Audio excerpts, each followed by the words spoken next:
હો શું થયું બેટા? મમ્મીજી જોવો ને ખબર નહીં 2 દિવસથી માથું દુખ્યા કરે છે. ચાલ આપણે ડોક્ટરને બતાવી આવી. ચલો મમ્મી. ડોક્ટરે કહી દીધું આપણે એમઆરઆઈ તો કરો. ડોક્ટરે કહી દીધું કાલ સુધીમાં નહીં મળે ને તો એમઆરઆઈ કરાવવું પડશે. મમ્મીજી એમાં કેટલો ખર્ચો થશે? 8,000 નો તો ખર્ચો કરવાનો જ છે. તો મમ્મીજી મને 5,000 વાળો ડ્રેસ ગમ્યો તો એ લઈ દો અને તમારે 3,000 બચી જશે. જ્યારનો મેં જોયો છે ને ડ્રેસ 2 દી થયા ત્યારનો ઈ જ મગજમાં ઘૂમે છે. માથું ચડી ગયું. આવી નોટંકી કરવી તો આવી કોઈને ન મળે.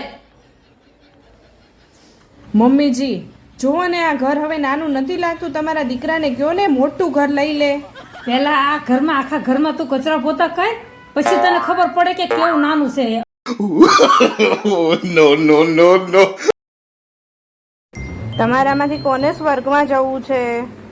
કેમ તમારે નથી જવું? ના લ્યા આ જાઈન પછી મારે અહીંયા જ સ્વર્ગ છે.